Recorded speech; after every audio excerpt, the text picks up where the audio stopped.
ایک اور سوال دریافت فرمایا کہ کسی غریب حافظ قرآن کی مدد کی خالص نیت کے ساتھ اس کی مالی مدد کی جا سکتی ہے جبکہ وہ مسجد میں تراویح پڑھا رہا ہو؟ مسئلہ یہ ہے کہ ہمارے حنفیہ کے نزدیک تراویح پہ اجرت لینا حرام۔ وہ کہتے ہیں کہ اگر کسی حافظ نے تراویح میں یہ طے کیا کہ اتنے پیسے لوں گا تو نہ اس کی نماز ہوئی نہ نمازیوں کی نماز ہوئی، بس کھڑا ہی ہونا ہوا۔ بعض حضرات نے اس کی توجیح یہ کی ہے کہ اس کا وقت چونکہ آپ نے روکا ہے، 1 مہینے کے لیے اسے پابند کیا ہے تو وقت کی اجرت دینی چاہیے، لیکن ہمارے حضرات نے نہیں مانا۔ وہ کہتے ہیں چھوٹی صورتوں سے پڑھو، کوئی ضروری نہیں ہے کہ حافظ رکھو، حتیٰ کہ اس نے بھی کچھ نہیں کہا حافظ نے اور کمیٹی مسجد کی انہوں نے بھی کچھ نہیں کہا، لیکن دونوں کو پتہ ہے میری خدمت ہوگی اور یہ لوگ کریں گے۔ وہ کہتے ہیں کوئی تراویح نہیں ہوئی تمہاری، بس رات جگہ ملا اور کھڑا ہونا ملا۔ اس لیے تراویح میں ہمیشہ چھوٹی صورتوں سے پڑھ لے، پرواہ نہیں ہے، لیکن مساجد میں یہ جو کاروبار ہے نا، نمازی ثواب ہی نہیں اس کا۔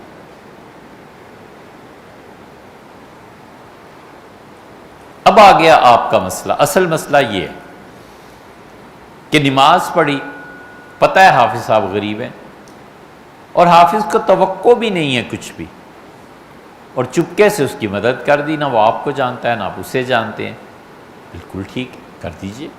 کیوں ہم کسی کو خیر سے محروم کریں؟ کیوں ہم کہیں کہ اس کو پیسے نہ دو؟ مذہبی جتنے لوگ ہیں نا، ان کے لیے یہ بہت بڑا مسئلہ ہے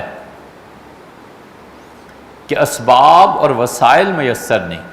اللہ کی یہ بات ہمیشہ یاد رکھنی چاہیے۔ اللہ نے فرمایا ہے احسروا فی سبیل اللہ، جن لوگوں نے اپنے آپ کو میری راہ میں پابند کر دیا ہے اور معاش کے کمانے کی انہیں فرصت نہیں ملتی، یحسبہم الجاہل اغنیاء من التعفف، وہ اتنے پاک لوگ ہیں کہ دستے سوال دراز نہیں کرتے، ہاتھ نہیں پھیلاتے،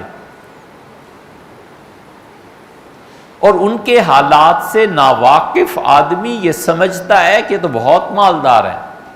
اللہ نے فرمایا تعرفہم بسیماہم، تم ان کی زندگی کے حالات پہ غور کرو تو تمہیں پتہ چلے گا کہ یہ شخص سوال نہیں کرتا لیکن ہے مستحق۔ آگے اب کیا ہے؟ اللہ نے یہ نہیں کہا کہ مجھے جنت دیں گے، یہ دیں گے، یہ دیں گے، اللہ نے کہا ہے کہ اس کے ساتھ نیکی کرو اور اللہ جانتا ہے تمہیں کیا ملے گا۔ اللہ تعالیٰ کہ یہ کہہ دینا کہ ہم پہ چھوڑ دو، کمال ہے، اس کو ہم پہ چھوڑ دو، ہم تمہیں کیا دیں گے، ہم پہ چھوڑ دو، یہ تو شہنشاہوں کی بات ہے نا کہ ہم کیا دیں گے۔ اس لیے یہ جتنے بھی دینی حلقے ہیں، اس سے قطع نظر کہ وہ کس مسلک سے تعلق رکھتے ہیں، ان کے احوال بتاتے ہیں کہ اس طرح قرض میں دبے ہوئے ہیں، یہ بیچارے کس طرح دین کو اگلی نسل تک منتقل کر رہے ہیں۔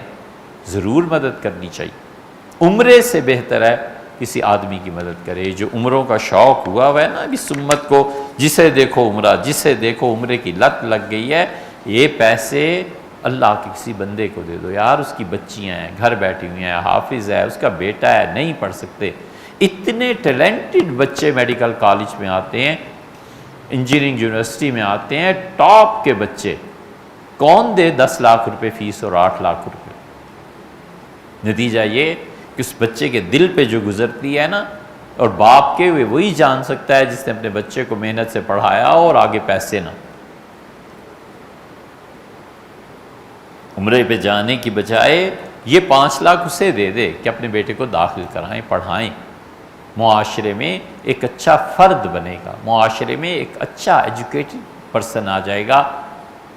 جتنا ہم کر سکتے ہیں اسی کے مکلف ہیں نا۔ یہ کیا طریقے لوگوں نے اپنا رکھے؟ یہ دین کی جو حقیقی روح ہے اس کے برعکس۔ وہ جو تیسرا طبقہ ہے نا، دیوبند اور بریلی کے علاوہ، ان کا حال یہ تھا کہ شاہ فخر الدین دہلوی رحمۃ اللہ علیہ یہ آخری بڑے لوگوں میں سے ہیں ہندوستان کے، سلسلہ چشتیہ نظامیہ کے۔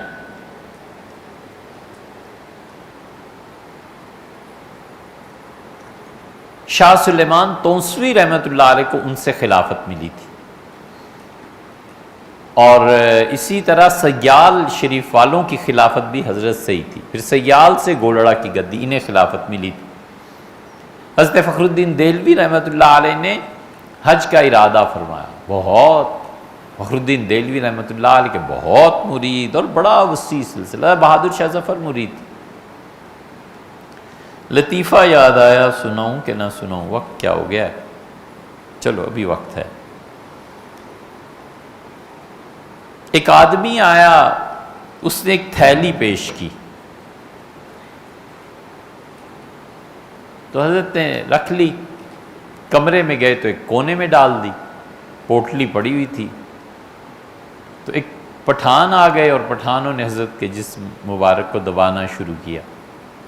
پھر اگلے دن ایک پٹھان آیا، اس نے کہا حضرت بس جاتا ہوں، اب صوبہ سرحد میں، اس کے جگہ کا نام بتایا، کہنے کا حضرت ایک نصیحت آپ کو کروں۔ حضرت فرمایا خان صاحب فرمائیے۔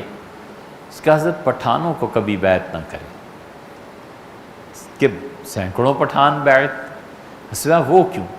کہنے لگا یارا کل تمہارا جسم دباتے ہوئے کئی بار خیال آیا کہ خنجر ماروں اور یہ جو تھیلی پڑی ہے لے کے بھاگ جاؤں۔ اس کا حضرت پٹھانوں کو بیعت نہ کرنا، یہ پیسہ جو ہے نا وہ پٹھان کو شیخ کو ذبح کرنے پہ مجبور کر دے۔ شاہ فخر الدین دہلوی رحمۃ اللہ علیہ بڑے اولیاء کرام میں سے، ان کی قبر اب بھی ہے جہاں حضرت خواجہ بختیار کاکی رحمۃ اللہ علیہ کی قبر ہے، اسی میں بہت کافی قبریں ان میں وہاں۔ حضرت فخر الدین دہلوی رحمۃ اللہ علیہ سب سے مل ملا کے سامان باندھ کے تانگے پہ رکھا، سلام کر کے تانگے میں بیٹھے۔ ایک بوڑھی عورت آئی اور اس سے کہا حضرت ایک بات کہنی ہے۔ فرمایا کہو۔ اس نے کہا حضرت بیٹی کی شادی ہے اور ہے کچھ۔ حضرت فخر الدین دہلوی رحمۃ اللہ نے ہاتھ ڈالا اور جو کچھ باکس میں رکھا ہوا تھا اس سب نکال کے پیسے دیے۔ فرمایا بیٹی کی شادی کر لو، اچھا بھئی پھر حج کو چلے جائیں گے، سامان اتروا۔ یہ اللہ کے حقیقی دوست تھے، انہیں پتہ تھا کہ انسانوں کی مجبوریاں کیا ہیں، انسان کا دکھ کیا ہے۔ اللہ نے اس کائنات میں سب سے اچھی چیز، بیسٹ پاسبل چیز انسان کو پیدا کیا، اس سے بہتر چیز ابھی تک تو اللہ نے بنائی نہیں۔ حق تعالی شانہ چاہیں تو کیا کچھ نہیں ہو سکتا، لیکن یہ انسان سب سے اچھی چیز خدا نے بنائی ہے۔ ہمیں ان انسانوں کی قدر کرنی چاہیے، ان انسانوں کے مسائل حل کرنے چاہیے، اور مذہب اور نسل سے اوپر اٹھ کے، کافر ہے تو یار وہ جانے، اس کے کام جانے، ہمیں اس کو بچانا ہے، حربی کافر تو نہیں ہے۔ حضرت رسالت پناہ صلی اللہ علیہ وسلم کے کیا اصول تھے وہ دیکھنے چاہیے۔